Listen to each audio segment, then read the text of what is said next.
जय बोलिए त्रिकालवर्ती त्रैलोक पूज्य विश्वाराध्य पंच परमेष्ठी भगवान की, अनंत सिद्ध परमेष्ठी भगवान की, वर्तमान जन शासन नायक श्री वर्धमान महावीर भगवान की, परम पूज्य आचार्य भगवान श्री समंत भद्र स्वामी मुनि महाराज की, परम पूज्य सिद्धांत चक्रवर्ती आचार्य गुरुदेव श्री विद्यानंद जी मुनि महाराज की, विश्व कल्याणकारक अहिंसा प्रधान श्रीमद विश्व धर्म की, जैनम जयतु शासनम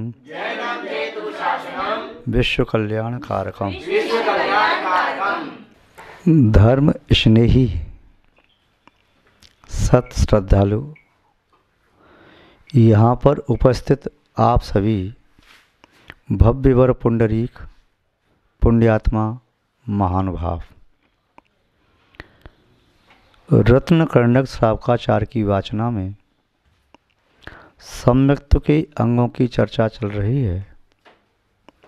विगत दिवस तक 12 कारिकाएं देख चुके हैं। विगत दिवस निकांक्षित अंग के संबंध में चर्चा की थी। निशंकित अंग देखा शंका नहीं करना, निकांक्षित अंग कांक्षा नहीं करना। शंका कांक्षा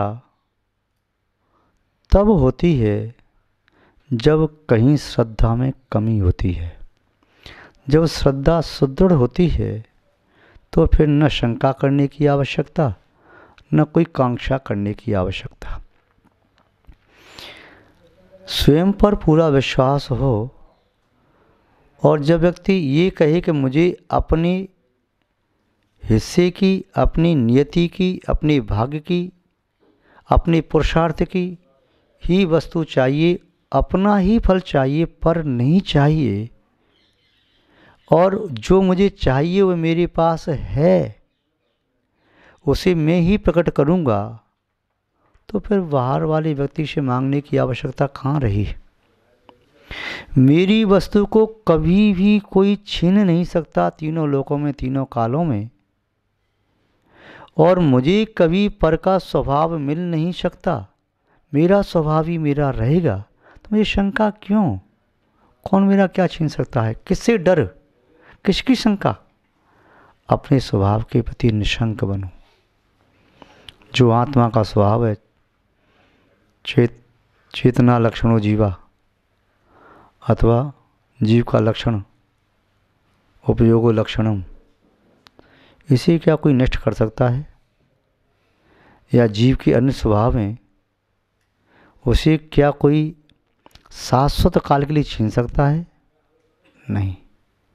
भव्य जीव आज नहीं तो कल निमित्तों को प्राप्त करके अपने उपादान को जागृत करता हुआ अपनी आत्मा को परमात्मा बनाने में समर्थ हो जाएगा। जिस आत्मा में उपादान शक्ति ही नहीं है तो निमित्त क्या करेंगे? और उपादान शक्ति नहीं है तभी निमित्त का कोई काम नहीं है, और उपादान शक्ति है तभी निमित्त के बिना उसमें काम नहीं है। तो हमारे उपादान में शक्ति हो तब निमित्त सहकारी होते। निमित्त के माध्यम से नैमित्तिक में कार्य होता है। नैमित्तिक बिना निमित्त के कोई कार्य नहीं कर पाता।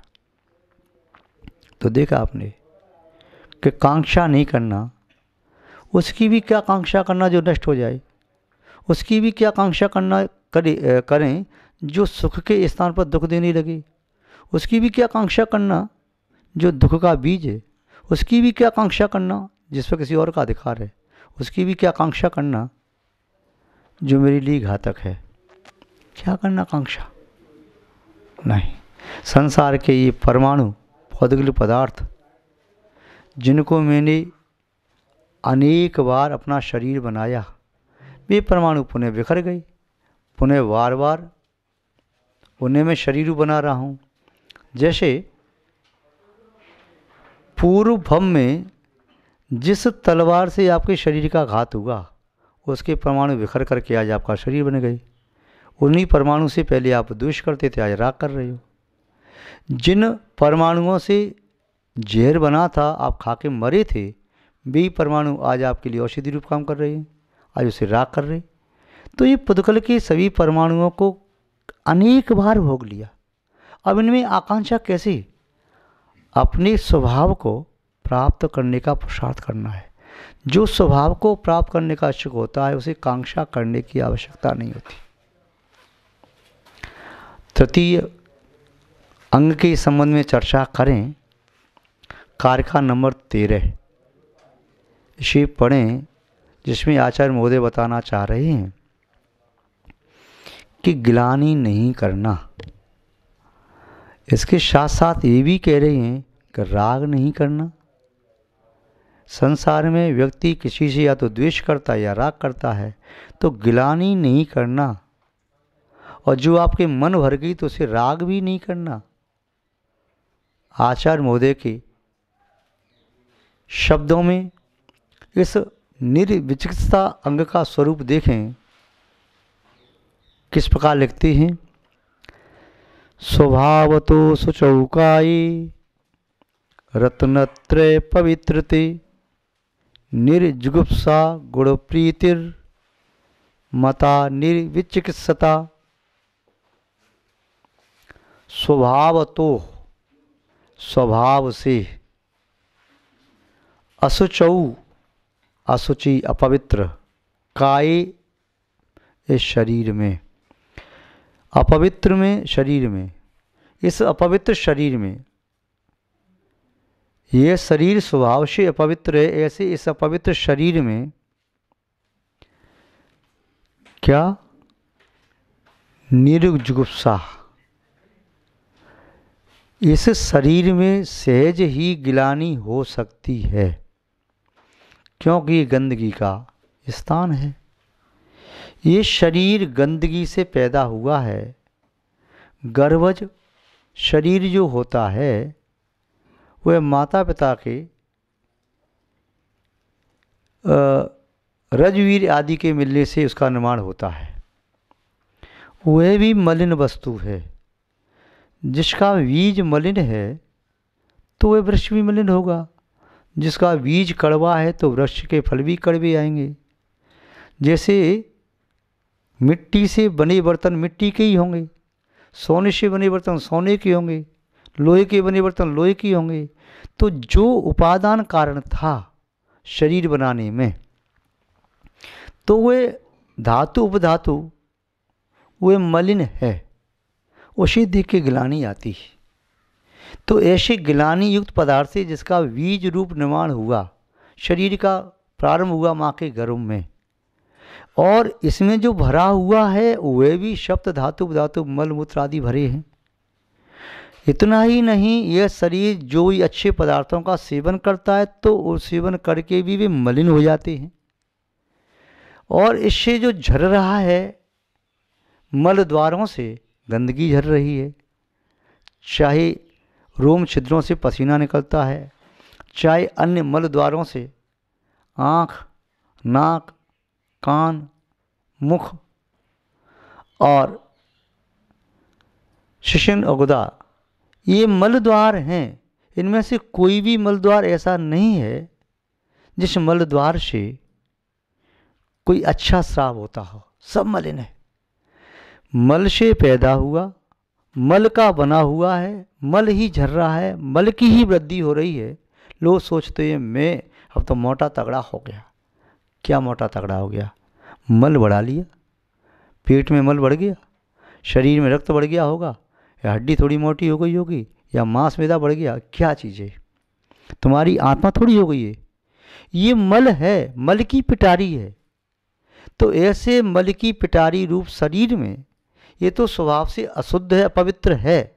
इसके प्रति व्यक्ति के जीवन में सहज गिलानी का भाव आता है। किंतु आचार्य महोदय कह रहे हैं ये मल की पिटारी भी रत्नत्रय पवित्र थी। जब इस शरीर से रत्नत्रय धर्म का पालन किया जाता है तब ये शरीर भी पवित्र माना जाता है। जिनेंद्र भगवान के संस्पर्श से वह सामान्य जल भी गंधोदक बन जाता है, उसे मस्तक पर धारण करते हैं। जिनेंद्र भगवान के चरणों का स्पर्श करने वाली पुष्पमाला भी लोग गले में धारण करते हैं। जिनेंद्र भगवान के संस्पर्शित हवा भी रोगी के रोग को दूर कर देती है।